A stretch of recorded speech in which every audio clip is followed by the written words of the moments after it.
Peace and yeah. With the wish to free all beings, I shall always go for refuge to the Buddha, Dharma, and Sangha until I reach enlightenment. With the wish to free all beings, I shall always go for refuge to the Buddha, Dharma, and Sangha until I reach enlightenment. With the wish to free all beings, I shall always go for refuge to the Buddha, Dharma, and Sangha until I reach enlightenment. To the Guru I go for refuge, to the Buddha I go for refuge, to the Dharma I go for refuge, to the Sangha I go for refuge. To the Guru I go for refuge, to the Buddha I go for refuge, to the Dharma I go for refuge, to the Sangha I go for refuge. To the Guru I go for refuge, to the Buddha I go for refuge, to the Sangha I go for refuge, to the Sangha I go for refuge. Teacher, void destroyer, thus born, fully and perfectly awakened Buddha, endowed with knowledge and good conduct, God to police knower of the worlds, all beings to be tamed, Supreme One, teacher of all gods and man, Buddha, void destroyer, glorious victorious one, Shakyamuni, to you I pay homage, make offerings and go for refuge. Teacher, void destroyer, thus born, fully and perfectly awakened Buddha, endowed with knowledge and good conduct, gone to bliss, knower of the world, helping the only beings to be tamed, Supreme One, teacher of all gods and man, Buddha, void destroyer, glorious victorious one, Shakyamuni, to you I pay homage, make offerings and go for refuge. Teacher, void destroyer, thus gone fully and perfectly awakened Buddha, endowed with knowledge and good conduct, gone to bliss, knower of the worlds, helping the only beings to be tamed, Supreme One, teacher of all gods and man, Buddha, first destroyer, glorious victorious one, Shakyamuni, to you I pay homage, make offerings and go for refuge. When you Chibo men were born, you took 7 steps on this great earth and you said, I am supreme into war. To you who are wise at that time, I pay homage. Completely pure body, supremely fine form, ocean of wisdom like a golden mountain, famed place in the 3 worlds, supreme protector to you, I pay homage. Endowed with a supreme mass, a face like a stainless moon, a color like gold, to you I pay homage. The 3 worlds are not like you, who is free of dust, matchless one, endowed with knowledge, to you I pay homage. Protector, endowed with great compassion, omniscient teacher, fill of ocean like merits and good qualities, to the dust gone I pay homage. Through purity, free from attachment, through virtue released from the evil gun gleams, unique, supreme, ultimate meaning, to the Dharma that brings peace I pay homage. From freedom teaching the path, well abiding in the pure trainings, wholly filled, endowed with good qualities, to the Sangha also I pay homage. Do not commit any non-virtuous actions, accumulate virtue and goodness, subdue your own mind, this is the teaching of the Buddha. Like a star, a mirage, illusion, drops of dew, bubbles, streams, lightning in the clouds, look at all country phenomena as such. To do this merits having attained the state of all seeing and thereby subduing the enemy of false, may a liberate migrate from the ocean of existence, stirred by the wages of aging, sickness and death. I pray to the chief of the Shakyas, whose body was formed by 10 million perfect virtues, whose speech fulfilled the hopes of limitless beings, whose mind sees precisely all the objects of knowledge. Thyata Om Muni Muni Mahamuni Asoha. Thyata Om Muni Muni Mahamuni Asoha. Thyata Om Muni Muni Mahamuni Asoha.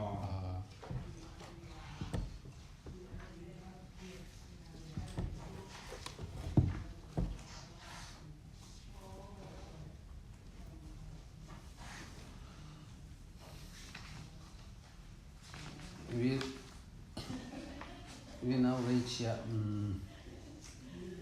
mindfulness of the bodhicitta, right? So now we reach the second stanza. It says, within the prison of suffering in samsara, that is without end, the 6 classes of beings wander, bereft of happiness. Your very own parents who nurture you with such care right there, abandoning attachment and aversion, meditate on cherishing others and compassion, without allowing the mind to wander, remain in a state of compassion, without losing mindfulness, remain in a state of compassion. right? So within the state, within the prison of suffering in samsara, that is without end, right?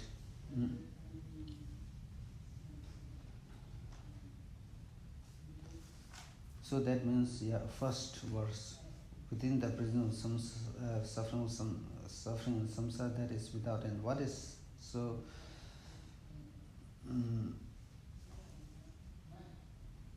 That means the six classes of beings wander, buried of happiness, in the prison of suffering in samsara. Now, here we have to understand what is meant by samsara. Right? What is samsara? Here, some understood the meaning of samsara like, this world, our own place, impure realm, impure place is the samsara. But actually this is not the samsara. When Buddhism talks about samsara, then there is much deeper samsara, much deeper. So samsara is not a place, it's not a country, right? It's not a place. Here, the samsara is, we called, samsara is kind of, the continuity of our physical form, right?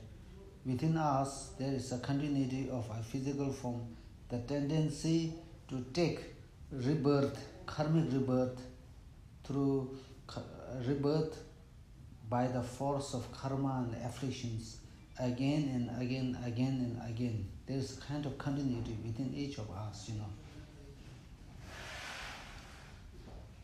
So this is the real samsara. And that continuity of physical form has no ending. Unless we cut it, unless we apply the wisdom, unless we totally cut it, then there is no end.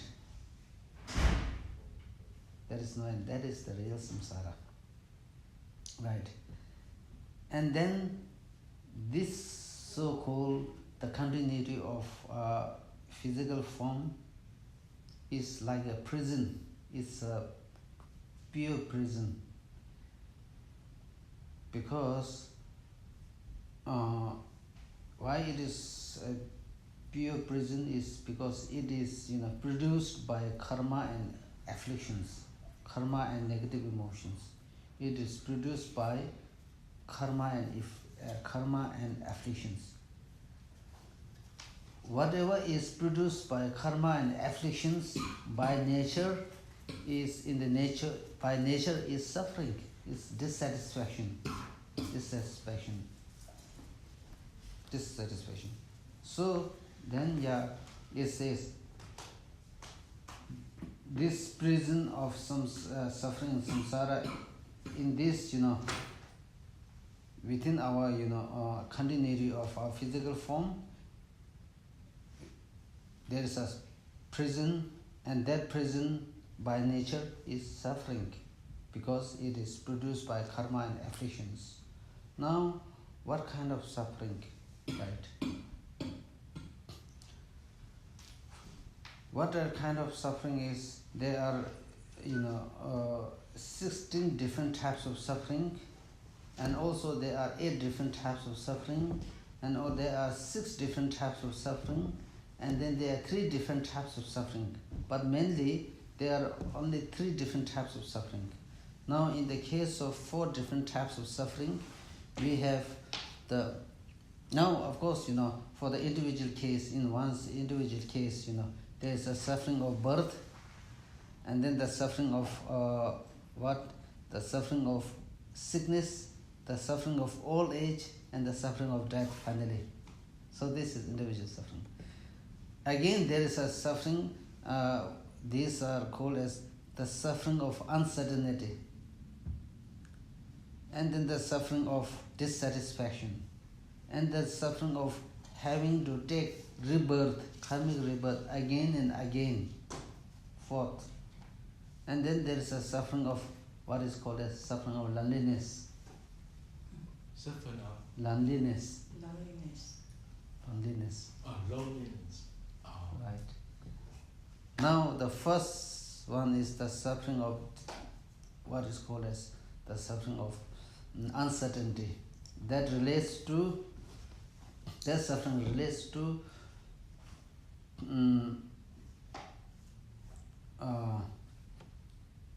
friends and enemy. There is no certainty that once we are friends, we will be friends forever, whole lifetime. There is no guarantee. Once we are enemy, there is no guarantee that we will remain as an enemy forever. For example, last year, we are friends. Next year, we become enemy. Right? So like this, even let alone, the friends, even within the, kind of relatives, this happens, because there are cases that, relatives that, killed.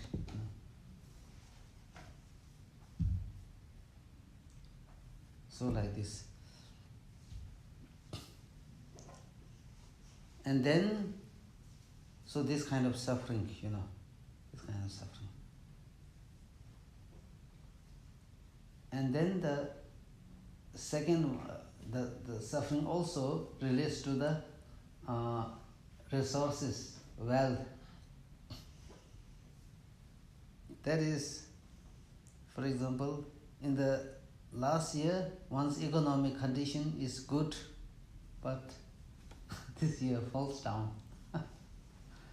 This is again the perfect example that economic resources will never remain permanent. In the early part of one's life, economic resources good, very well off, but then we cannot guarantee that whole life it will remain as same. It will fall. So that is the second matter. The suffering of uncertainty. There is no certainty. We cannot guarantee what will happen. And then the suffering of dissatisfaction. The suffering of dissatisfaction or unsatisfactory, or what is called a discontentment. That means we are not contented with what we have, so we still want to have more. Like this. Relating to this, there is one, in India there was one king, So at the same time there was a beggar, a beggar.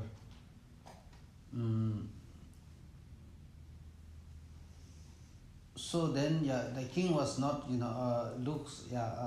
not satisfied with all the material resources, with all the, servants, with all the good facilities that the king, has. He's not satisfied, So he wants to have more, still, rule more kingdom, extend his kingdom to accumulate more things. Then he met with one beggar. The beggar told him, if I have, if I got all the, treasures, a lot of treasures, I would give it to you. The king was surprised. What you have to give me? Because you yourself are poor from the beginning, poor from by birth. So, the beggar insists, he would like to give it to you. All the resources, if he found something, a lot of, treasures. In that case, he say, materially, you are not poor. I know, the beggar says. You are well off. There's no doubt. There's no question. But then, mentally, you are very poor. So I would like to give it to all my resources to you because you are mentally you are never satisfied. So this is second type of suffering, the suffering discontentment. You always wanted to. So this is also one of the one source of another problem. In one's this is practical. In one's daily life. Very practical. Then the suffering of uncertainty, right? The first, and then suffering of discontentment, and then the suffering of having to take rebirth again and again. This year we have one body, we take one body. Next year, not next year, next life we take another body, and then next life another body, Because, the very nature of the samsara, what is the nature of the samsara? The very nature of the samsara is such that,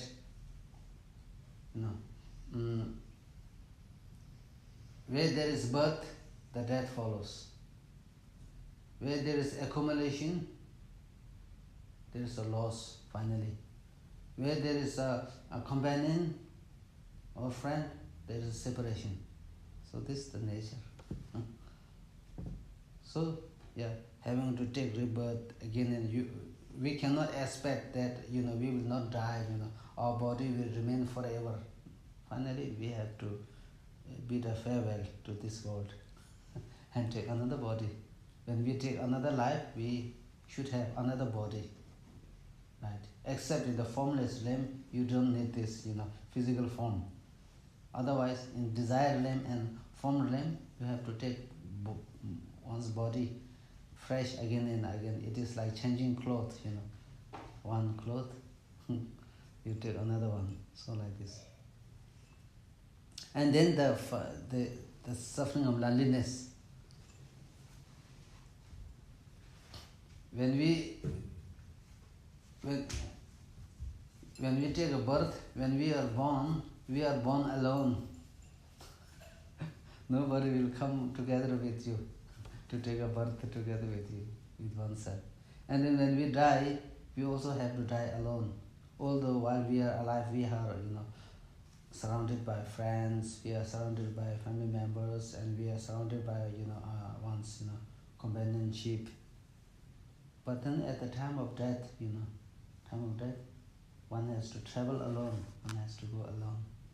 Even the pain, whether it is physical pain or mental pain, nobody comes to share this pain with oneself, right? So there is a sense of loneliness.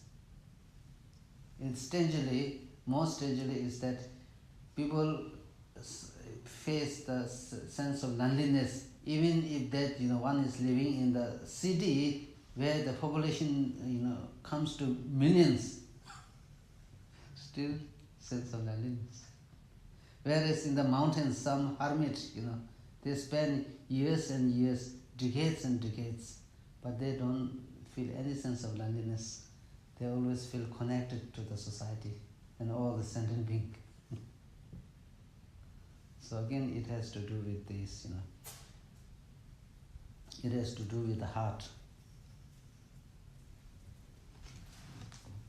So these four kinds of suffering. And then there are, limited suffering. And then, the one important, if we bring together all the, suffering, then mainly there are three kinds of suffering. This is very important, to understand.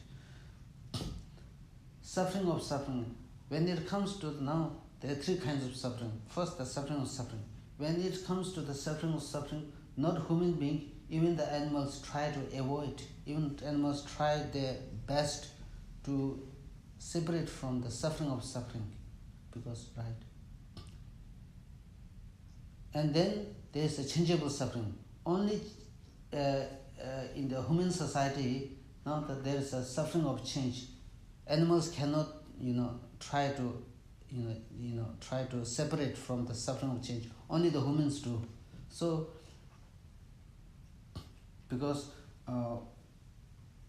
normally, usually what we do consider as suffering, what we do consider as pleasurable experiences, are in nature is suffering, right?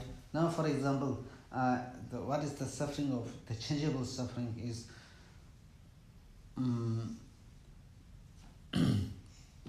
for example, first, we enjoy some food, right? Very good food. But then, in the food, although we enjoy food, but then there is the food can be salty, and the food a lot of oil. While eating, we enjoy, but then too much oil disturb, it affects our health.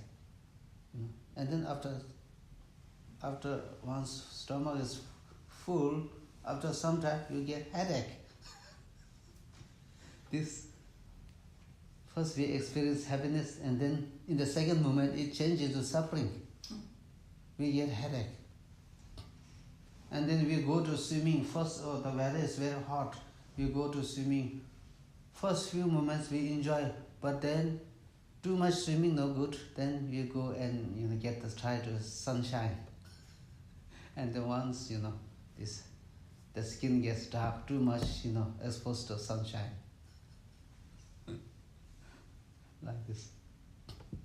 So not only this, there are many things, many things. So another more important thing is now, in this, we need to be very, how to say, we need to put a little, analytical meditation. For example, now what happens is, not in every, what we consider as pleasurable things, For example, food, First we eat food, right? While we eat food, we enjoy, we get some, pleasurable experience. That is what is called as sensorial pleasure. Sensorial pleasure. But in reality, in deep down, what happens is, we develop the craving for the food, craving for the pleasurable experiences of the food, pleasurable experience. And now, what does this craving function? Because we crave for this pleasurable experience, now we do not want to separate from these pleasurable experiences. This craving imprints, leaves the imprints. What? Right? Imprints. Now, next time, when we eat the same food, become crave, more crave. It continues to do like this.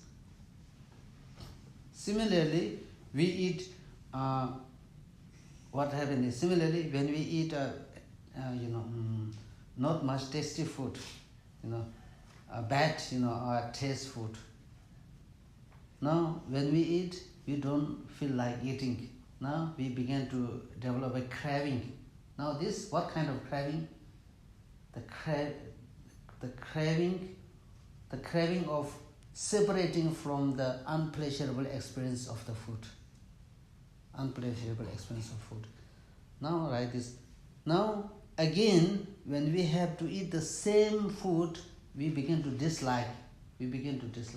So, we begin to dislike, and this disliking is what is called a mental discomfort. Mental discomfort, right? So, it is included in the negative emotion. The definition of negative emotion is such that the mere occurrence of within oneself creates internal disturbance. It makes one's mind unhappy. The purpose of life is happy. Like this. So this is the nature of the changeable suffering. Now the final one. Now in this the changeable suffering, now only those hermit people do, because they are exposed to. Now if we again do some analytical meditation, there's so much, how to say, so much exposure to the material, facilities, so much exposure to material facilities. So once one is tired, one feels tired of this, material exposure, too much material exposure, and then one is seeking some deep mental peace, some form of mental peace, much the peace more profound than the external things. So finally, they try to stop all these things by doing meditation. And then they go to the mountains, a mountainous area to do this kind of meditation. This one. Now the third level of suffering, the second level of suffering, even the non-Buddhists can do. Even the non-Buddhists can do. Right? Now the third level of suffering, that is unique to only Buddhism. Nobody talking about this third level of suffering. This is what is the third level of suffering called pervasive suffering or conditioning suffering. This is the most deepest one. It's very difficult to identify. Difficult to identify.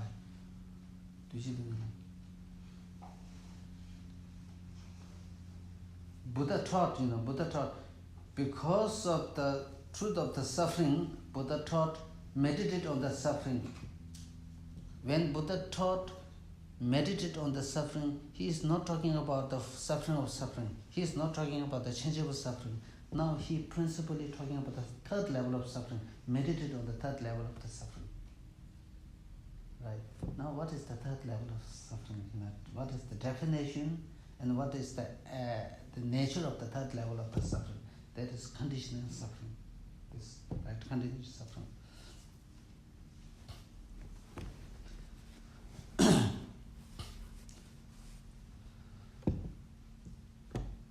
This third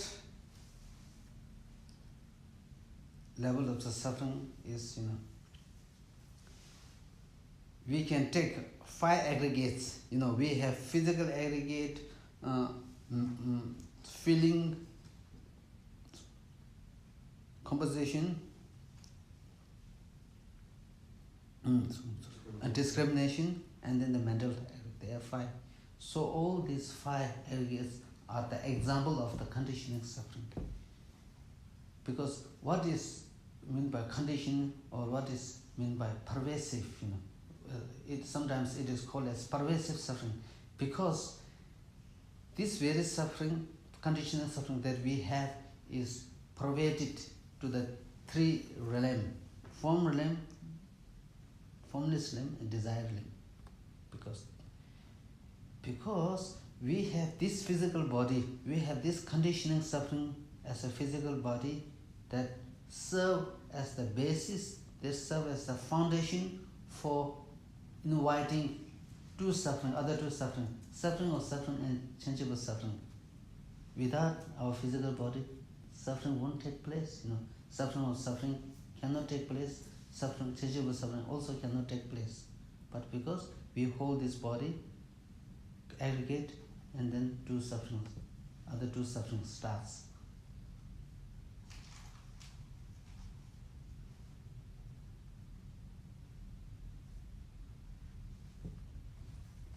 Also, again, if we really try to understand and try to practice Hinayana practice as well as Mahayana practice as well as Vajrayana practice, this is the bottom line. This is the main practice. Main practice.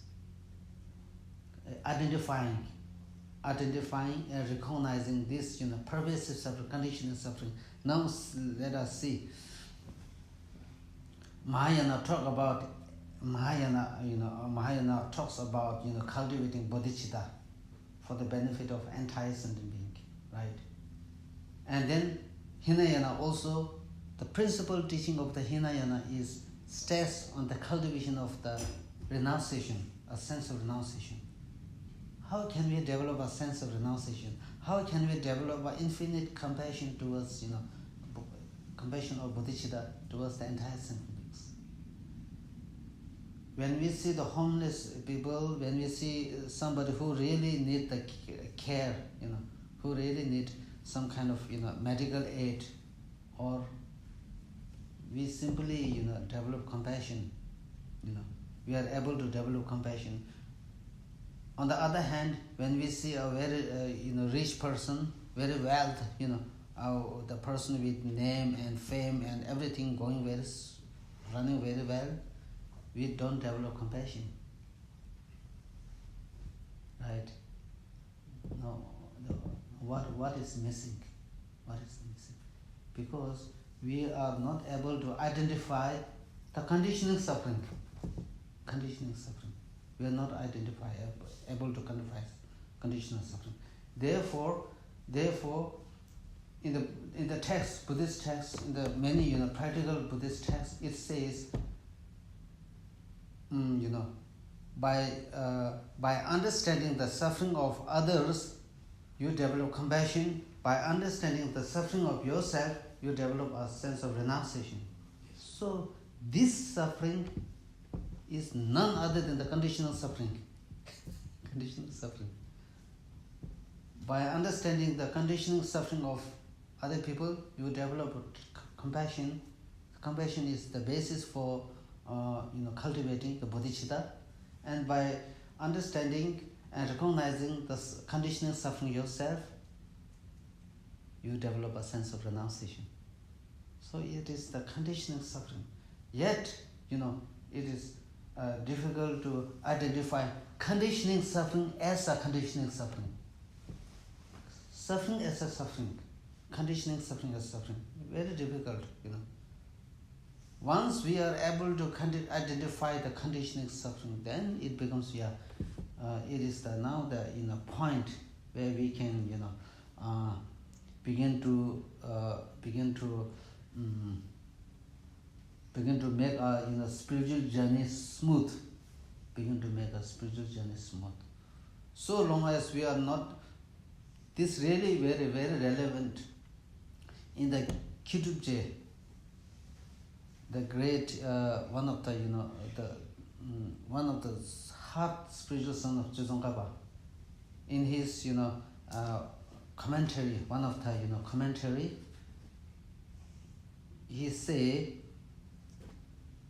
if one claim to be a Mahayana practitioner and then try to be a compassionate, try to travel through the spiritual path, without fundamentally understanding the conditioning suffering, he say then everything looks like lip service, because you haven't deepened, you haven't laid the concrete foundation. If you really want to travel through the spiritual path smoothly, it becomes very important to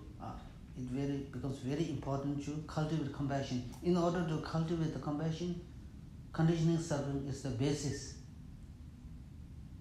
Without conditioning suffering, no matter how profound Vajrayana teachings we practice, it's quite difficult. Not that effective. Not that effective. So it becomes, now, based on the conditioning suffering,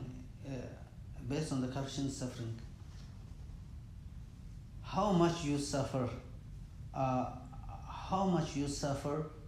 by the conditioning suffering, how much one is tormented by the conditioning suffering. If your understanding, and if your understanding of the being tormented by conditioning suffering is, say, 50%, you really develop a sense of renunciation. 50%. At the same time, if you are able to think about the suffering of others in the conditioning, through the pervasive suffering, then you are able to also develop the 50%. So much depends on how much we understand and how much we practice, meditate on the conditioning suffering. So conditioning suffering is very important, very important. If one really were to make a to make some change, some transformation, conditioning suffering is the basis.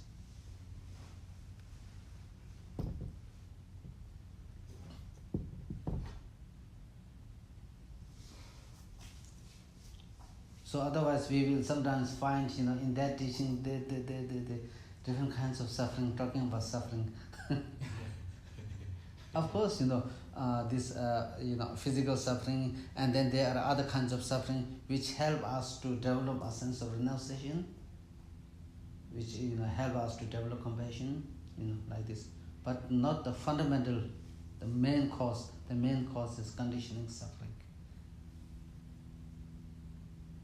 Within the prison of suffering in samsara, that is without end. It says that is without end suffering. Now the question is, can we make an end to the samsara? It says in the text, it says, in general, we cannot make an end to the suffering. We cannot make an end to the samsara. But individually, we can make an end to the samsara. Because if we are, as discussed before, if we are able to cut off, if we are able to cut off the continuity of the physical form, then we don't have to take a birth in samsara through karma and affliction. Karma affliction. So that is the point. So that is the point that we can make an end to samsara individually. But in general, it's very difficult. So that's why it says, sentient beings can, enlightenment is achievable. Enlightenment is achievable. But enlightenment is achievable for all the sentient beings. But we cannot say all the sentient beings can achieve enlightenment. Can achieve enlightenment. Because as long as we do not make any effort, we heard the teachings, we we heard just the teachings, and then if we do not make any effort in contemplation, reflection and meditation, enlightenment cannot be possible. And yet on the other hand, if we were to make a effort, if we were to make an effort developing our wisdom through hearing, through reflection and through meditation, then it becomes possible. Enlightenment is achievable for one's individual case. Right? So this.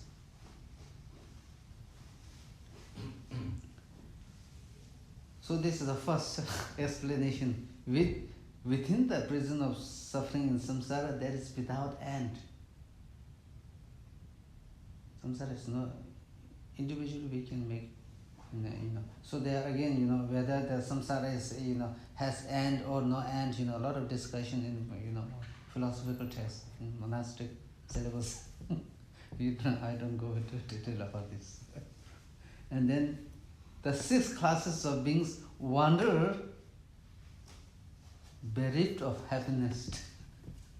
Bereft of happiness. The 6 bereft, you can you see? Yeah, bereft of happiness. That means the 6 types of beings wander, lack of happiness. 6 classes. Why? The 6 classes of beings wander, lack of happiness. Why?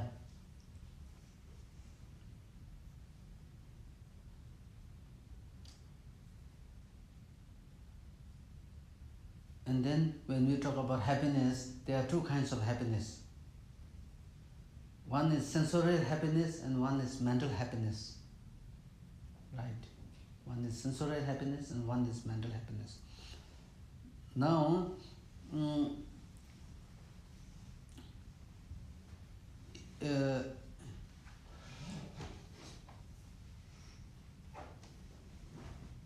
in order to achieve the sensorial happiness, again, again we need to put in, it requires some, effort, right? It requires effort.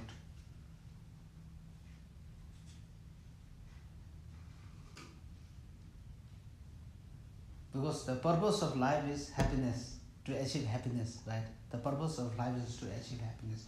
Now, for example, we walk, we make we make the survival of our everyday life. We make the survival of our everyday life. Mainly, finally, is to achieve happiness. Is to achieve happiness, right? All the material resources are for happiness, are for achieving happiness. Now, physical facilities, material facilities, no doubt provide us physical comfort, that is sensorial happiness, sensorial related happiness. But now, much more deeper than this sensorial happiness is the mental happiness. Now, mental happiness becomes very, very important. Very important. Now, how to achieve mental happiness? Again, now that is the question. Can material resources, material facilities provide the no question, provide physical well-being, physical happiness, but can it provide mental happiness too? That is question, right? So based on understanding, based on understanding and based on many experience, material resources fails to provide internal happiness. Why? Because when we talk about the mental happiness, it is not like ready-made. It is not a ready-made.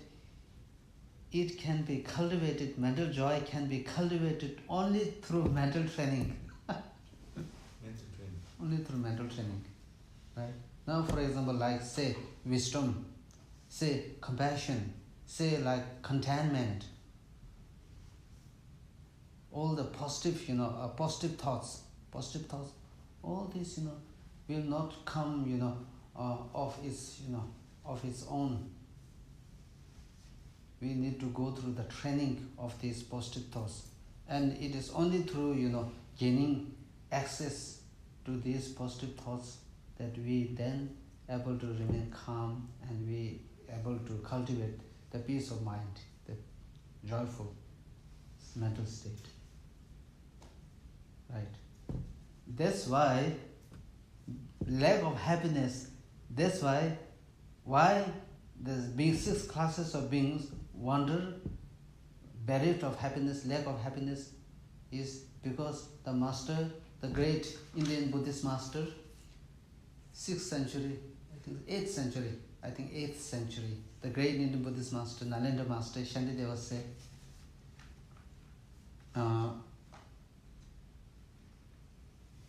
this jigden dewa jingyeba tekyun shinde dole chung jigden kuba jingya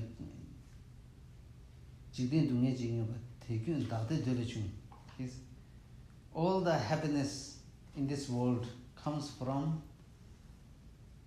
cherishing others. All the miserable and suffering comes from cherishing oneself. So if you do the opposite way, then this comes lack of happiness. And also, he goes on to say, Master Shantideva goes on to say, he said,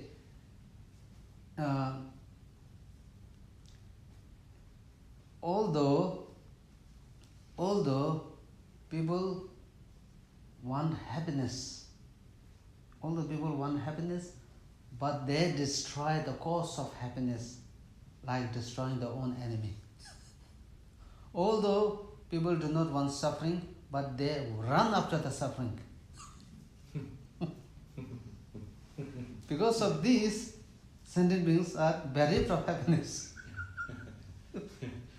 Lack of happiness. Yes, actually, is very critical to meditate on the suffering. That's right, critical to meditate. Very, very critical. Yeah. Chicken.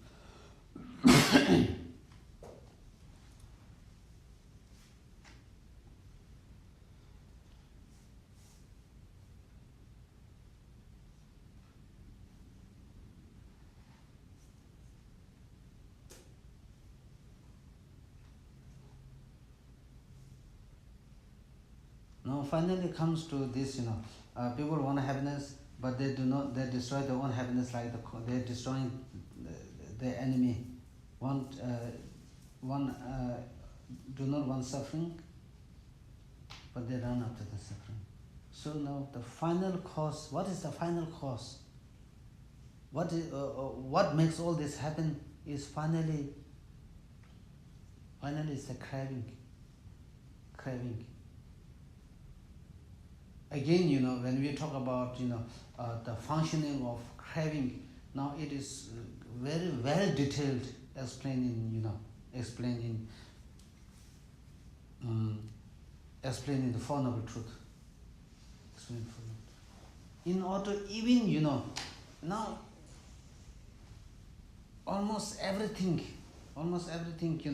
craving is involved, extensively. Not alone, in everything. Even the, next life, we have no control of what kind of rebirth we are going to take, We have no control over what kind of rebirth take. Right? Now, at the time of death, for example, at the time of death, karma alone do nothing, If we have no craving, although we do have karma, we have created the karma to take a rebirth in the next life. But then, even the karma that we have, if the craving is missing, we will not be able to take rebirth next life. But now, what is the, instrumental force? What is the primary force for taking rebirth? Is again craving. Because there is a karma, we created karma, and then this craving, is like, seed, seed, we put the flower, we put the water, we water, and then the plants grow slowly. Similarly, in order to activate this karmic seed, you need the factor to activate, to make it function. Now, what is the condition that makes this karma function? Is craving. Craving makes. That's why, if you look at the 12 links of the divine origination, how the laws, the ninth link is the craving.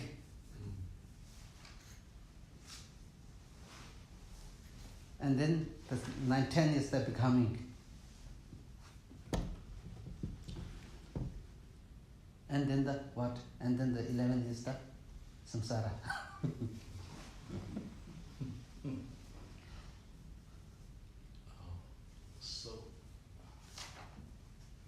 The 6 classes of being wonder, bereft of happiness.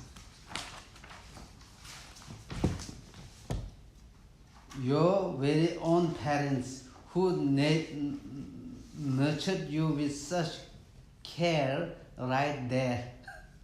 It is right there, it says, the text says. Your very own parents. Now, yeah. What are those 6 types of beings? Yeah, that's right. 6 realms of samsara. That's right. Now it says, sentient beings are, the samsara. It talks about, now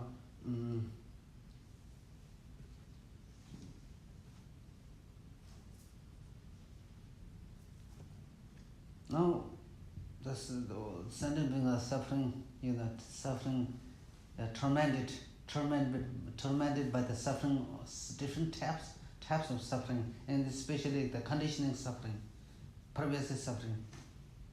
Now, having said about the having said about the sentient beings suffering tremendously, terribly, now what we can do? Now the question comes, what we can do? Can I have the responsibility to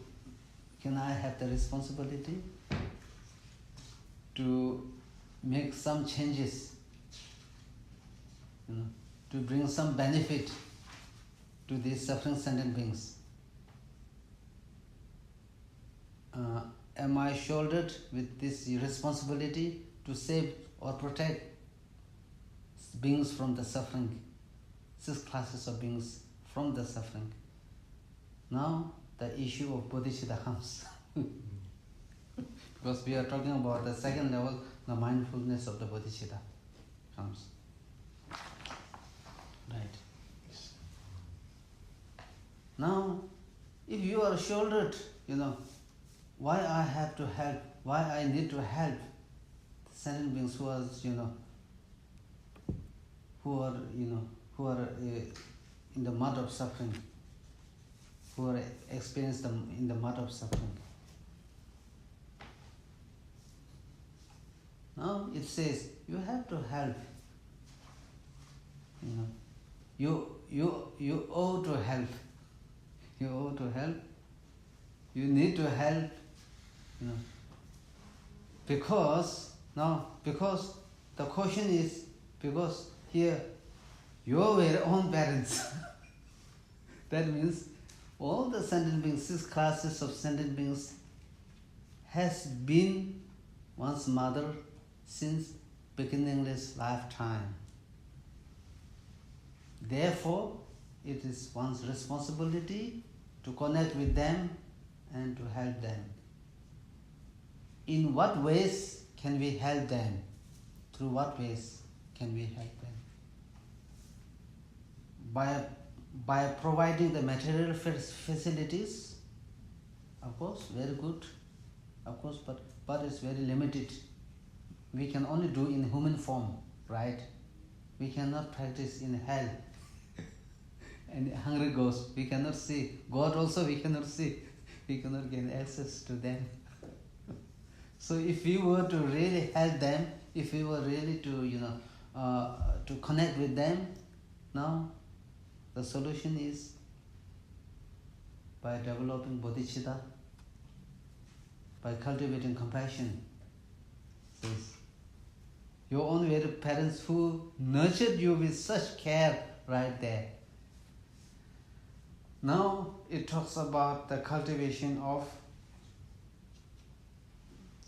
bodhicitta.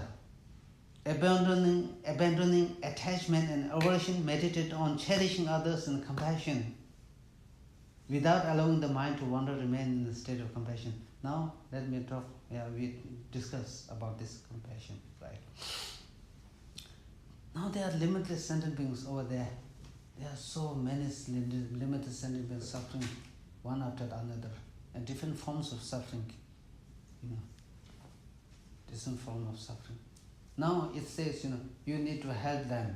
You need to help them. In order to help them, the best way to helping them is by cultivating the compassion, cultivating the bodhicitta. It talks, right? It talks. Now, if we were to cultivate the bodhicitta, how do we train?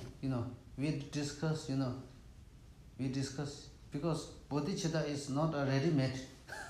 Bodhicitta mental state is not a ready-made. We need to make an effort. We need to make an effort. If we were to make effort, now how do we make an effort? That is the question. Now, in order to cultivate bodhicitta, now effort is necessary. What kind of effort? Now training in the 7-fold cause and effect precepts. That is the instructions for developing bodhicitta. One is this, another one is equalizing self and others. There are 2 instructions, both begin from one from Manjushri and one from wisdom, one from Manjushri and one from Buddha Matriya. In the Buddha Matriya's case, the lineage is what is called as 7-fold cause and effect precepts. Manjushri's case, equalizing self and others. instructions. There comes to two different lineage. In training one's mind, in cultivating the bodhicitta mind.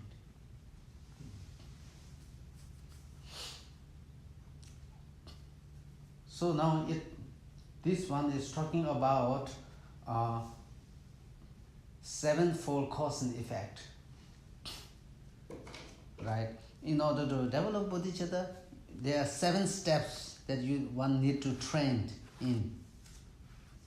The first one is now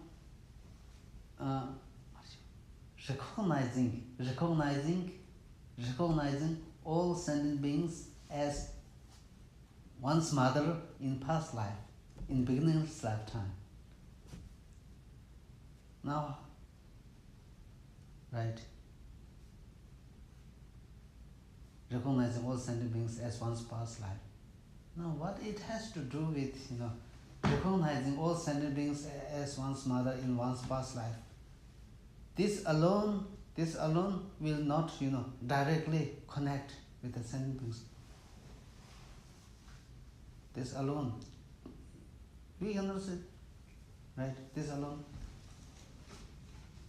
Now, in order to develop this sense of, all sentient beings has been one's mother. Now, in order to do that, we need to visualize. We need to, do one kind of meditation. There comes one kind of meditation. One visualize 3 person, different person, because recognizing all sentient beings as one's mother is pretty difficult to do. Because without prior training, what is the prior training? Now the training of visualizing the 3 different persons. One's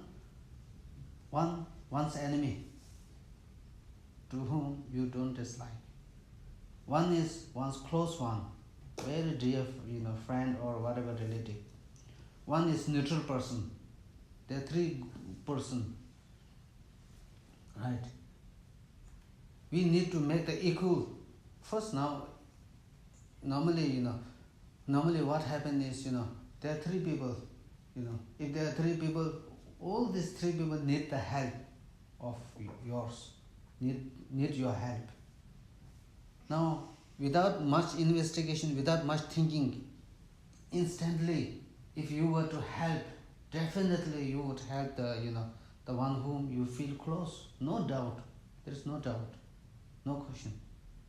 And then you don't like to help the enemy. And then the neutral person, you feel indifference. Right?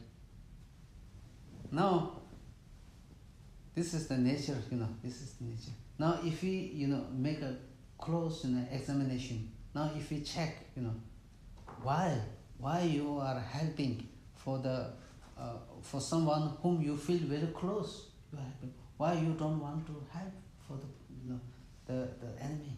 Why you feel neutral to the neutral person, equanimity feeling to the neutral person? Now, if you try to analyze, if you try to check the reason, you will find the close one, you like to help is because temporarily or for the time being, that person helps you either physically, either verbally, or either mentally. In either way, help. So you want to help. For the enemy either physically, verbally, or mentally harm you, so you don't want to help.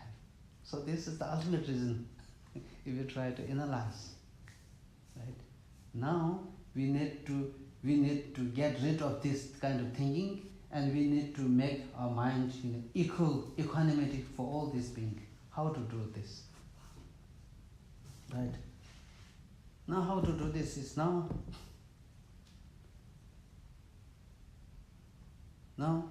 we have to understand all these, first we have to understand all these sentient beings has been one's mother.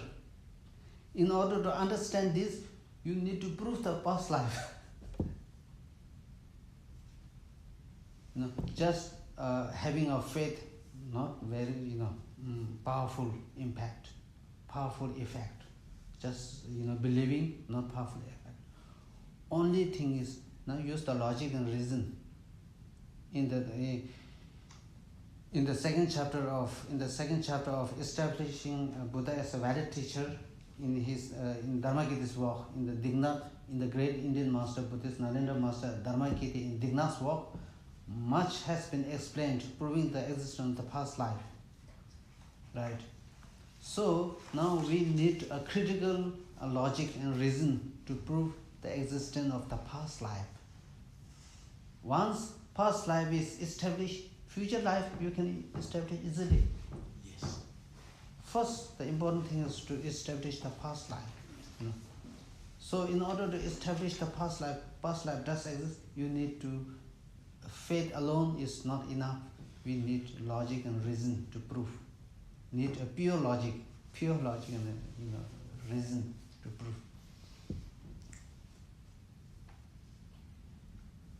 There are many logic that Dharmakirti used. And even some argument come, Then it says, about what we discussed before, mental joy is the most supreme. All this proof in this text, how mental joy is more superior than the physical, sensorial pleasures. All this proof, when you can make the 50% transformation at mental level, you can also make the physical 50% transformation at the physical level too. When you make the 50% physical transformation, it cannot guarantee that you can make the 50% change in the mind level. Like this. So there are a lot of logic and reasons to prove that about the existence of the past life.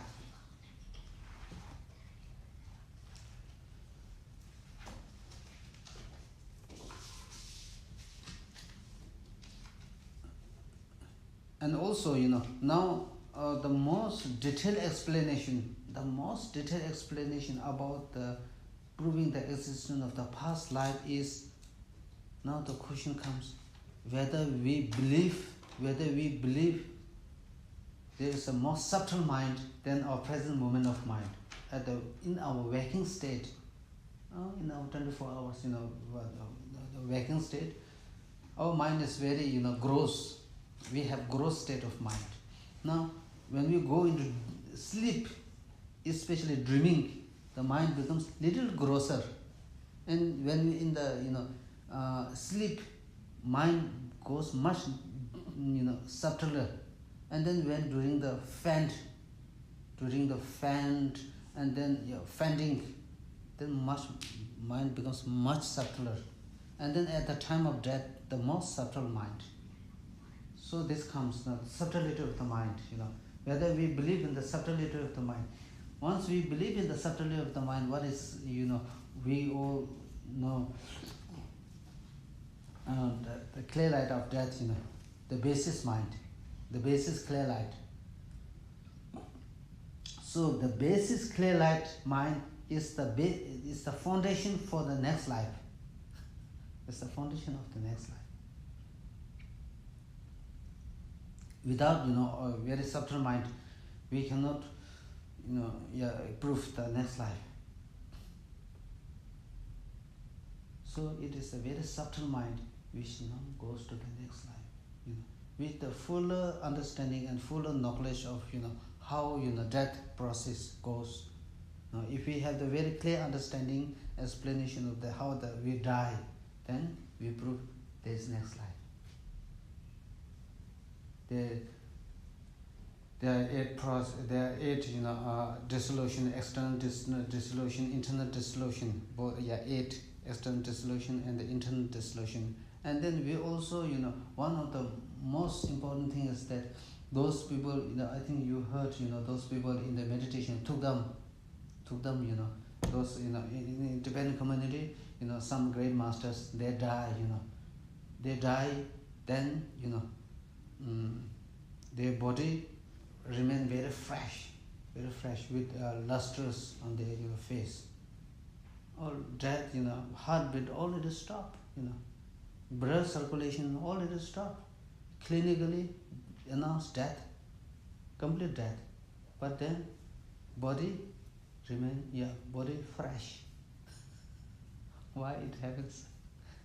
Unless we accept clear-light mind, very difficult to explain. There's no explanation in scientific world.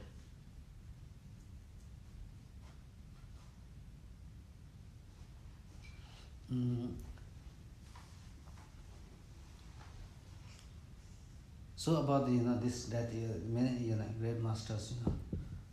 So in Dharamsala, some great I think 102 Gandhian throne holders. I think 100 Gandhian throne holder. He remained for almost less than 1 week, almost less than 1 month, almost 3 or 4 weeks. He remained in meditation, took the meditation.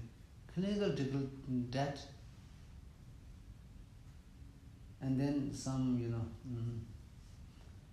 scientists and some Western scientists go there to, under the guidance, under the instructions of His Holiness the Dalai Lama, they want to check, what they want to check, how it works. But they have no clue.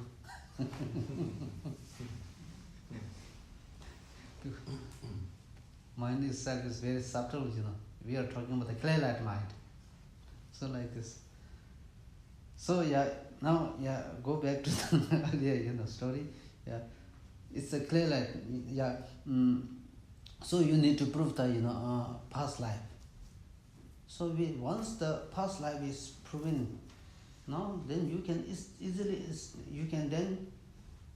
it becomes very easy for one to cultivate that recognizing for have the equanimity feeling to these 3 persons: enemy, neutral, and one's close friend, close one.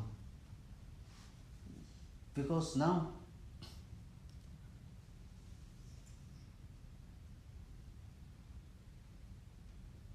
for the enemy, first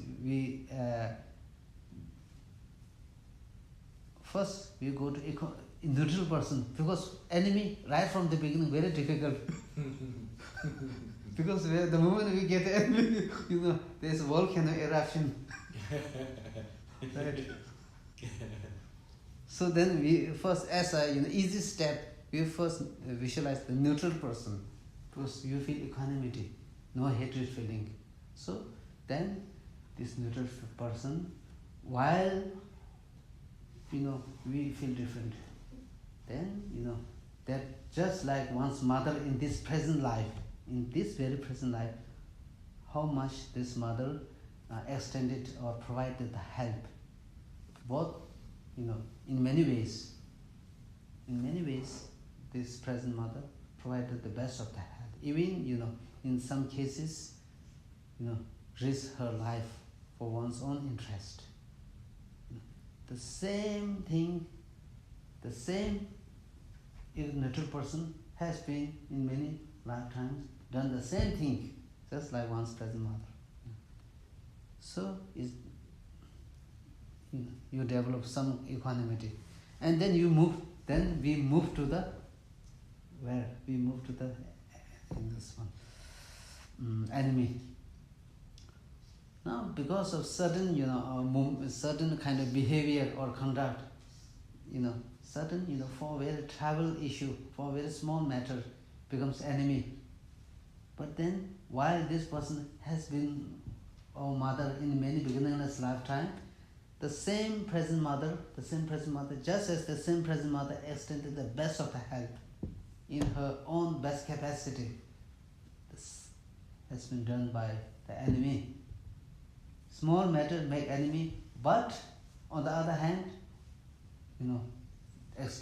provided a tremendous help while being as one's mother, And then this one thing. Another thing is, who make the guarantee, the same person, enemy, what we call as enemy, for the time being become enemy, but who knows, that person can become the best of the friend most close one. For the time being, enemy, but in the future, we can become the best, and everything is possible. Can become the best of the friend. That person can become the most admirer of oneself. The best, helper and best, beneficiary. And then now you develop some closeness or some kind of this, the strong feeling gone, hatred feeling gone. Now you adopt the equanimity feeling. The same this one, your close one. Again, why we are too close, you do feel too close, and also there is no guarantee that for the time being the person you feel so close. But who knows, that person again can become the one's enemy. So with this kind of thinking, we create an equanimity feeling for these three persons. Once we are able to create the equanimity of this feeling, now move to the second step, that is all the sentient beings as having been one's mother. Now this way it becomes very easy. Now becomes easy because you have laid the equanimity feeling for all these three people. Right? So it becomes very easy. Choji, the Adisha Dibungara, he says when he trained in this, bodhicitta training, he followed these 7 steps and just, recognizing all sentient beings as one's mother. He said it took him 7 years to train. It took him 7 years to train in recognizing all sentient beings as one's mother. This alone practice took him 7 years. But once he developed this, because he laid the foundation, then other things very easy to go. Then you... question then comes, Marshi Tindem. Then remembering the kindness. Marshi Tindem, remembering the kindness. How do we remember the kindness? So now, we consider, the mother take care of, the small kid with all the, right from the, milking, so that we all know this. How mother taking the same sentient things done in the past. So, remember the kindness, right? And then, some, remember the kindness. Remembering their kindness. So all this, material, the happiness, the what we call as happiness, this world, all provided by one's mother in many different ways, even at the cost of risking her life, So the same mother did, all the same things did in the past, Now, Marshal, and then finally repaying the kindness.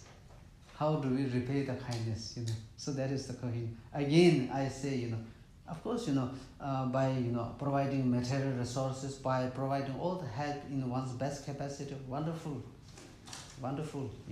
But then, in the human realm, we can provide the material resources, we can provide, health, help in different ways. But this cannot, in one's best capacity, this is very wonderful. One need to do. But then, in order to expand, now the expansion can be only possible by developing bodhicitta mind. Bodhicitta, right? So repaying the kindness. How can we liberate or protect sentient beings from the suffering? But the worst form of suffering is mental suffering, conditioning suffering.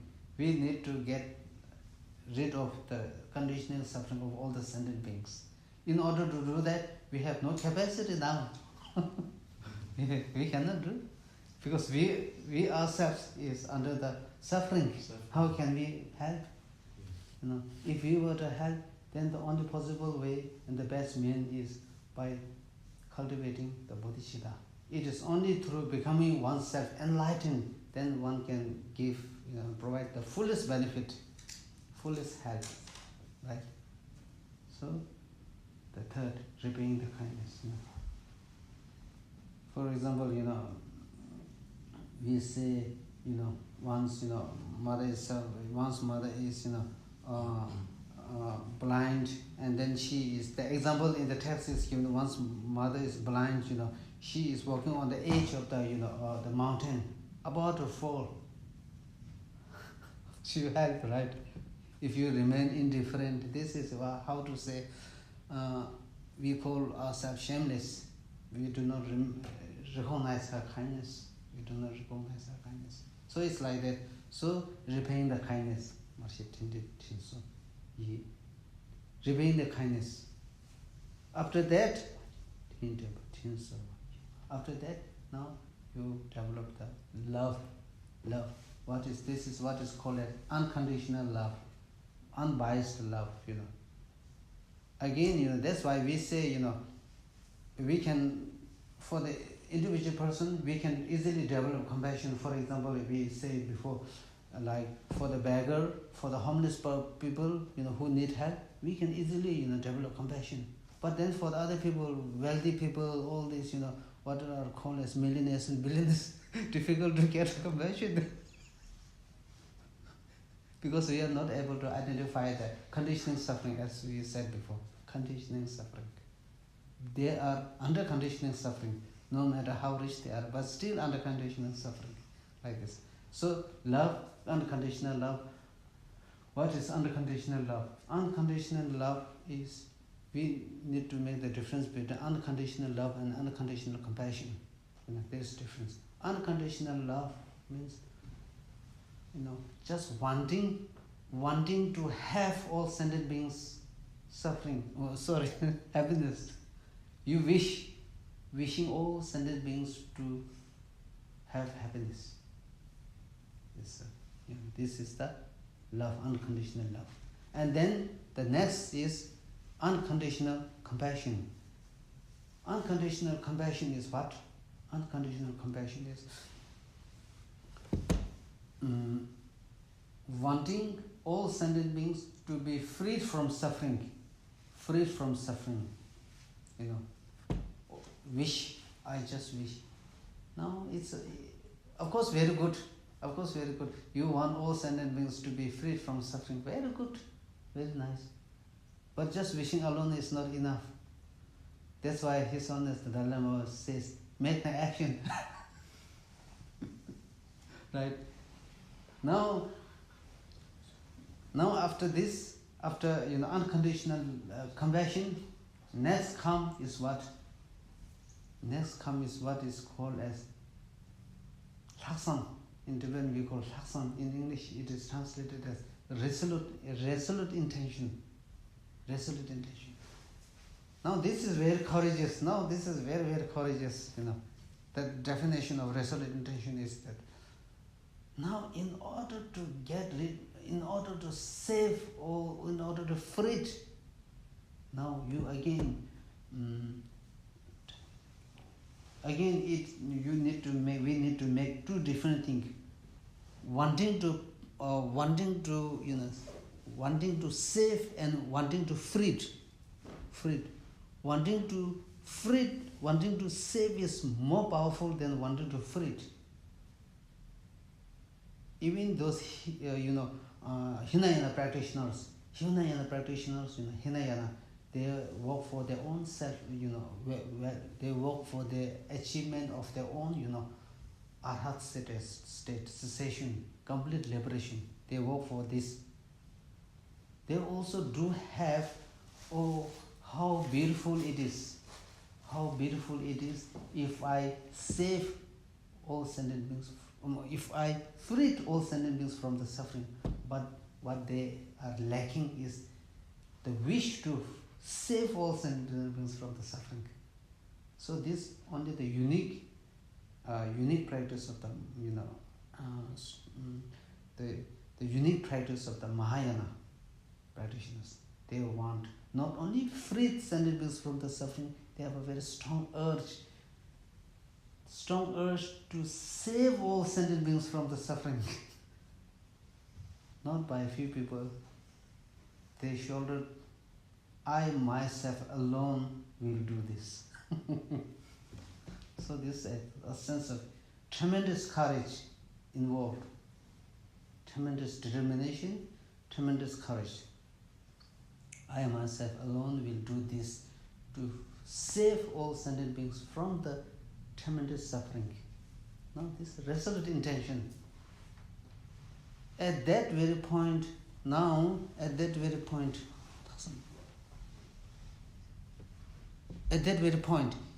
if we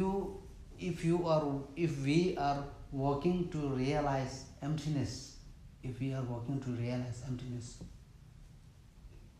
there is somebody who cultivates this powerful, compassion, and then that person, the same person, if he walks on to realize emptiness, he can penetrate the deepest of emptiness through different various meaning, in the various different ways. For example, I have this compassion. For example, if I have to realize the emptiness of this table, normally my mind is very narrow-minded, very narrow. I only think of one way to establish this emptiness of this table. Once you develop this kind of compassion, your mind is widened, broadened. You can think of this emptiness through many different ways, many different ways. Right? So like this. Yeah. The result is still the same, right? The result is still the same. The end result is still the same, just different approach. Again, they're different. Because again, bodhisattva, there are two kinds of bodhisattva. One is less intelligent, one is more intelligent. How they, the process of training in their path is different.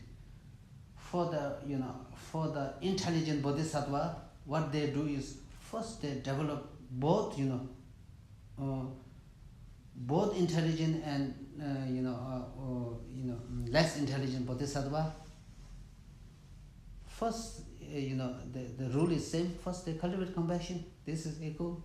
But then the wise bodhisattva, intelligent bodhisattva, first they develop compassion, and then they develop bodhicitta, and then not bodhicitta. First they develop compassion, and then wisdom later, realize emptiness later, and then bodhicitta.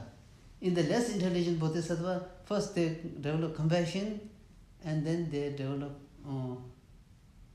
bodhicitta, and then they develop wisdom later. Right? So different. Intelligent, compassion first, same, and then wisdom first, intelligent, bodhicitta later. Less intelligent, bodhicitta come first, wisdom later. Because why? Now let me explain. Intelligent bodhisattva, what they do is, they don't do, Buddha said this, Buddha, the text is saying this. They never do this. The way they analyze is, first they check, first they cultivate bodhicitta. First they cultivate, up to the great compassion they develop. Now up to the great compassion they develop, now is the time to, analyze. They analyze. Can I really liberate sentient beings from the suffering? Can I really, can I really save sentient beings from the tremendous suffering? They do the self, analyze. And while, in the process of analyze, they know, I can save sentient beings from the suffering. How? Because it is possible that the imprints of the self-grasping can be abandoned totally. It is at that very point, it is at that very moment that they can make they are convinced, 100% convinced that enlightenment is possible. Because I can whether we call enlightenment or not, it's finally whether we are able to bring an end to suffering. Bringing an end to suffering is possible when we realize the potential to get rid of the imprints of the self-grasping. So through various reason and logic, they convinced the imprints of the self-grasping can be removed. And then at that very point they develop tremendous courage, determination. Now definitely I will continue to walk because I have confirmed, I have convinced that enlightenment is definitely possible. So then there is no return. Once they are on the path, they will not return back. Oh, I cannot do this. This is beyond my capacity. They never think that way because they have totally confirmed, totally convinced. They now, until they achieve enlightenment, they continue to walk. Like this. And then less intelligent bodhisattva, oh, sentient beings are very suffering. Oh, now I need to develop compassion and then develop bodhicitta because I need to, work for the others. So they develop bodhicitta, and then wisdom comes much later. Like this. Yeah. So then, then resolute intention. Then after that resolute intention, now you develop. Now, although not you develop a bodhicitta, but not exactly bodhicitta. There is something like similar like bodhicitta, similar type. Not exactly bodhicitta, similar type like bodhicitta. First you achieve this, and then you tremendous familiarize with this practice, similar like bodhicitta, and then finally you cultivate the naked bodhicitta. And then once we cultivate the naked bodhicitta, we need to take the greatest care of the bodhicitta because there is a danger of degenerating bodhicitta. In the beginner, for the beginner, there is a danger of degenerating bodhicitta if you don't be careful, because there is a danger of self-cherishing involved. Once the strong self-cherishing involved, bodhicitta degenerate. But then, as you practice higher and higher, and then to some stage, it will now never degenerate. Never degenerate. On the path of accumulation, we are three types. On the path of Maya, the path of accumulation, in the accumulation there are three types. The small, the medium. From the medium, you will never degenerate. But in the small, there is a danger of degenerate bodhicitta if one is not be careful of sustaining it. But aspiring, right? Aspiring bodhicitta. Yeah, but bodhicitta. This is full experience bodhicitta. But also need to be careful because when the flower, plant, when it is growing, you need to take away every care. The sunlight and the temperature, all this is same like this, plant. You need to take. But then when it's growing well, now it's okay. Yes. So then, bodhicitta, the cultivation of the bodhicitta like this. So then you become bodhisattva. You become the children of the Buddhas and Buddhas. And it says, now, no need to mention about the qualities of, bodhisattva. First, the bodhisattva, even, it says, all the entire Buddhas, filled with joy, and then, it says that the earth shakes, different omens come. And then, it is at that very point, because the color, one of the unique thing is about the Buddha, is here the qualities is measured, Then if you do some prayer, no doubt bring benefit, no doubt.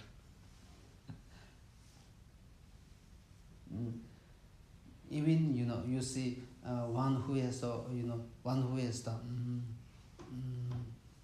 layperson vow. We have layperson vow. One we have also the just how to say novice vow, fully ordained vow, vajrayana vow, like these things, right? Now the prayers again, the effective of the prayers also makes different mixed by the vow, the vow.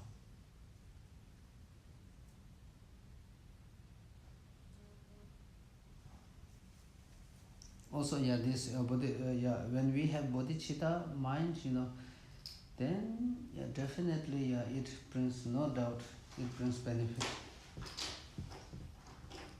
And then one is, then another way of training is, another way of doing this is, equalizing. In order to cultivate bodhicitta, this one is called as equalizing self and others, or exchanging self and others. Equalizing, self and other means just as others want happiness, just as I want happiness, others also want happiness. Just as I do not want suffering, others are the same. This kind of thinking. And then exchanging means exchanging the exchanging self and others. That means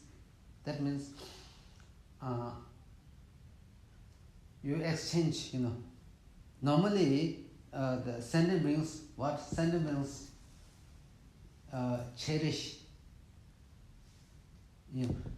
We cherish oneself, we cherish ourselves, others cherish themselves. Now it's the turn, you make a turn.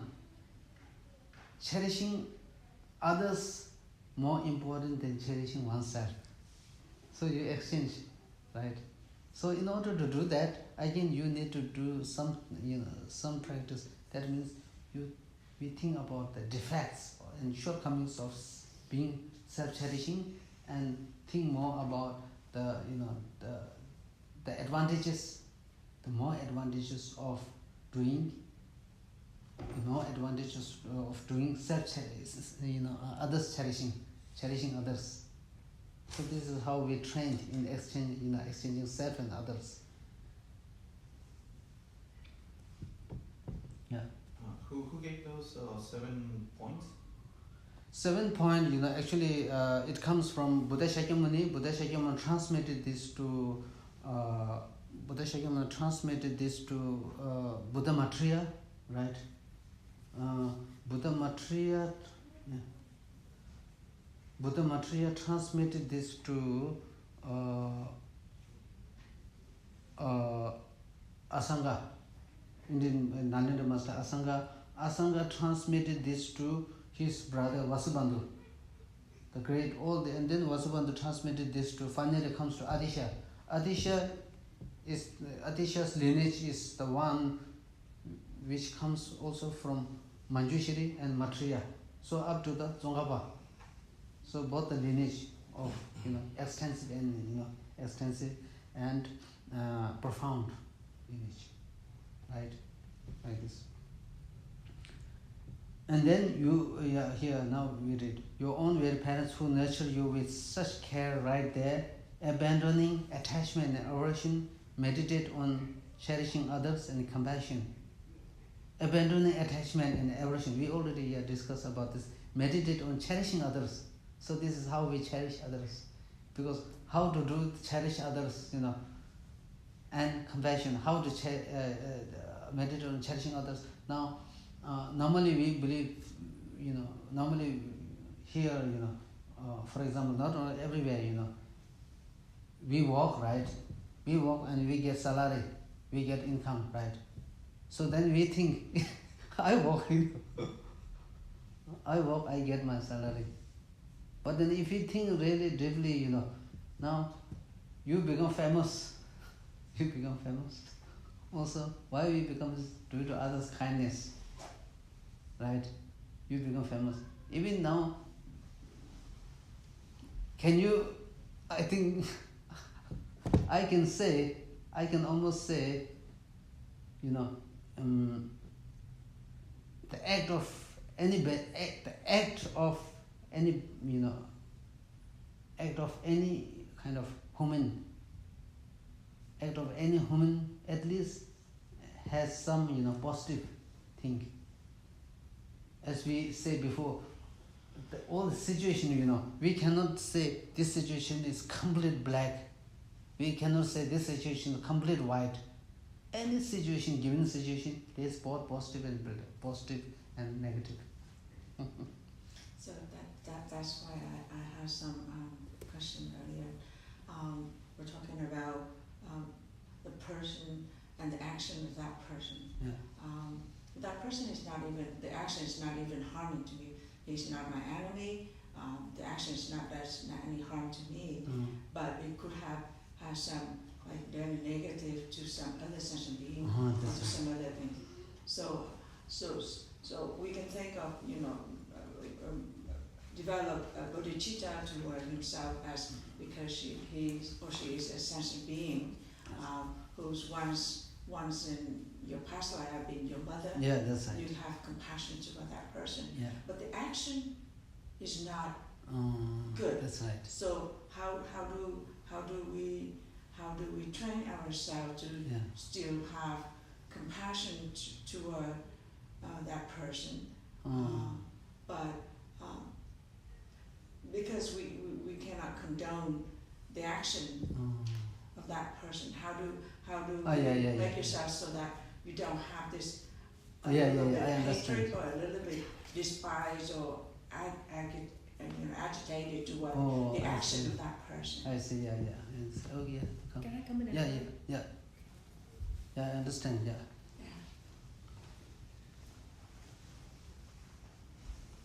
So. So sometimes I have that feeling, toward that person, that he or she does something that is not right to another person or something, and I don't condone that. How do we still keep those, the action and the person as a human being separately, and so not so hard. That's right. So that's why we say, we need to make the, actor and the action. Yes. Right? We need to make the difference between actor and action. For example, the actor, as an individual, that person want happiness and do not want suffering at all, just like us, Okay. The same in wanting happiness and do not want suffering. But then he is also the one who wants happiness, do not want suffering. He becomes the object of compassion. That person deserves the love and the compassion. On the other hand, the action is wrong. That person's action is wrong. So you have, all. You can just how to say? You can go against the action. You can go against the action because the action itself is wrong. For example, in one of the Bodhisattva conduct, in one of the 46 Bodhisattva conduct, it says, when someone whose action is wrong, you have to, if you knowingly know this, you have to control it. You have to stop it. If you don't stop it, now you incur the transgression. You have downfall. You create a downfall. That is also understandable now. For example, like Saddam Hussein, right? For example, sometimes His Holiness Dalai Lama take Saddam Hussein as an example. Saddam Hussein, he is a dictator. Why he become dictator? Who supplied the arms? He alone cannot become a dictator. So there is enough, all the arms for himself to become a dictator, right? So then, as an individual, he wants happiness, do not want suffering. He even, cherish his mother. So as a person, we develop compassion. Important thing is, without losing anger, without losing temper, we can, help the person. This is just like, like in Buddhism, it's mostly talks about now there are three kinds of patience, Now somebody do something wrong, and then in order to go against that, wrongdoing, we lose temper. So, this creates, problem for that other person. Other person also lose temper, become angry. What is the use? Both sides suffer. Both sides suffer. It's like vicious cycle, And then this is how, people do, harming each other. In the end result, it won't be, very fruitful. So they say, but then on the other hand, you are here and the mad rock coming. Mad rock. We cannot say, I am practicing patience, This is right, Now you can do whatever you need. If you have to go, if you have to run away, that's the best. But the important thing is not let the anger, not to develop anger when the situation which demands action comes. Do not. It's one of the main practices. Not to let the anger. Because the definition of patience. Even the enemy. You say. Normally, what we consider as enemy as someone who bring us, harm, who bring us all the unfortunate things in your life. But then, if he, put a little, analytical meditation, if he really try to do some analytical meditation, that the so-called enemy, the so-called enemy, of course, it's very difficult to practice, but still it's, worthwhile to make practice because that person is very grateful that it gives oneself an opportunity to practice patience. By practicing patience, one can create a tremendous amount of merit. like this, So, action and actor, we need to make difference. As far as a person is concerned, the actor is concerned, he is a human being. After all, he is a human being, wanting happiness, do not want suffering. We develop compassion. On the other hand, you have, justify that his action is wrong. Wrong is wrong. So, but then without losing anger, without losing temper, we can, say, your action is wrong. There's no problem. Yeah. So it's come to his calm abiding. Yeah, then abandon attachment and aversion, meditate on cherishing others and compassion. Without allowing the mind to wander, remain in a state of compassion. Without allowing the mind to wander, just, then it says one should be mindful of,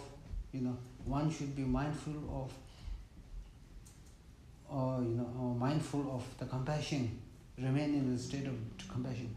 Again, the mindfulness, not only here, mindfulness in every daily life, mindfulness practice is very, very, very important, right? Because, we either run in the past, we either in the future. We are not in the present moment, Either thinking about the past or in the future, The future has yet to come. Still we worry about the future. But then, of course, we have plan, we have future planning. We are not saying, we should not think about the future. Of course, it's no problem thinking about the future. But too much thinking, no use, right? Too much. And then thinking about the past, The past, of course, the past is past, Again, when something happens, of course, we have also very tendency to think about the past, oh, this person, this, and that person, think about the past, right? So then, it becomes very important to, remain at the present moment. Even, whatever we do, even when we are doing carpeting work, even when we are doing some dance, even when we are praying, always requires mindful, always requires mindful. For example, if you have heard of, one Tibetan master, old Tibetan master, so then, he also, in his effort to keep the Tibetan culture, he, arranged some, dance. And then again, he makes sure that people should have mindful even when dancing. Because when dancing, what you are doing, if you don't know, very difficult. If you are mindful of what you are dancing, then very, very good. So like this, mindful of everything. Without allowing the minds to wander. Sometimes, also, we forget, right? We forget, what happened yesterday, what happened few hours ago, what happened yesterday. Because why we forget is we are not mindful, we have no introspection. Like this. Even attachment and aversion, meditate on cherishing others and compassion. Without losing mindfulness, remain in a state of compassion. Without allowing the mind to wander, remain in a state of compassion. Without losing mindfulness. So here say, without losing mindfulness, remain in a state of compassion. One remain in a state of compassion without losing mindfulness and try to be in a compassion state. Like this. And the meditation and aversion, meditation. So now we have 12 reached. Next, then I think, next week I will try to finish this all, and then after that, September 2, Rinpoche coming, right? No, we only have 2 mindful. First is mindful of the good. Yeah, but I'm going to cover all this later on. Oh, okay. But I'm covered because I think.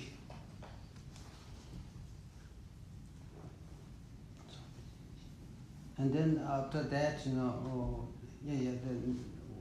next class I'm going to discuss next week, Yes. right? Yes. There's 2 classes on next Sunday, right? On next Sunday we have, on the 2nd September, we have Rinpoche. No, next week Yeah. there's class. Yeah, still next week Next we week, have but September And 2nd, then- we don't have class. Yeah. Are you And- going to Rinpoche? Then other 2, classes, the 2 mindfulness left, I will try to finish by next week. No, we can take time. Huh? We can take time so we can have more detailed explaining. I see. Yeah. If you like, then I can do. Yeah, it's very important to, that's to right. understand well. That's right. Yeah, because mindfulness is very profound in Yeah. practice. Yeah.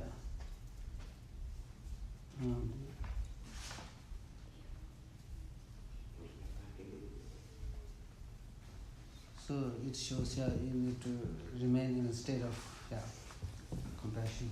So if you have no question, then we read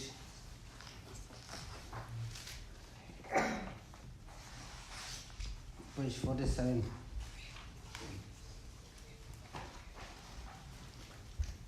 Okay.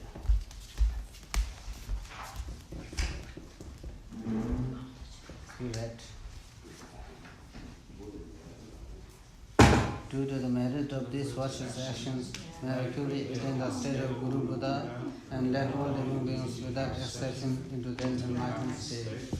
May the Supreme Jewel Bodhicitta that has been arising rise and grow, and may that arising not diminish, but increase more and more. May the Supreme Jewel Perfect View that has been rise and grow, and may that arise not diminish, but increase more and more. Due to these merits, may all beings complete the accumulations of merit and wisdom. May they attain the 2 perfect bodies that arrive from merit and wisdom. May I pacify all the pain of every single being who sees or hears me, who thinks of me or touches me. Just like the earth and space itself, and all the other mighty elements, for boundless multitude of beings, may I always be the ground of life, the source of various existence. As long as space endures, as long as sentient beings remain, until then may I to invite to dispel the suffering of all beings. And thus perfect pure compassionate Gurus, I seek your blessings that overcome deaths, obstacles, and suffering of other beings, may without exception ripen upon me right now, and that I may make my happiness and virtue to others, and thereby bless all beings in peace. May the teaching of the source of happiness and well-being flourish. May all practitioners enjoy good health. May the teaching of the source of happiness for all beings always prevail. The medicine for self-understanding is the true source of all happiness. This respectful service to the teachings, meditations remain forever. In the land encircled by snow mountains, you are the source of all happiness and good. All power and change is in the soul. Please remain until samsara ends. 69. Avalokiteshvara, great teacher of objectless. 69. Avalokiteshvara, great teacher of objectless compassion, Manjushri, master of flawless wisdom, Sanghabha, crown jewel of the small and sage, of Sanghabha, I make request at your feet.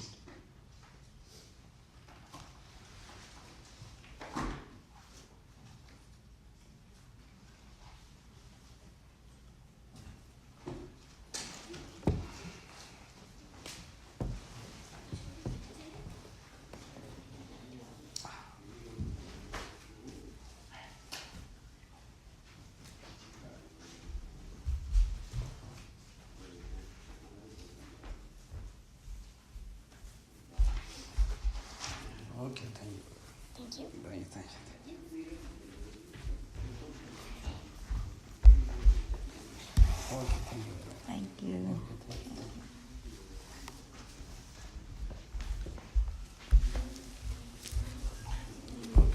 Okay, thank you very much. Thank you, Thai.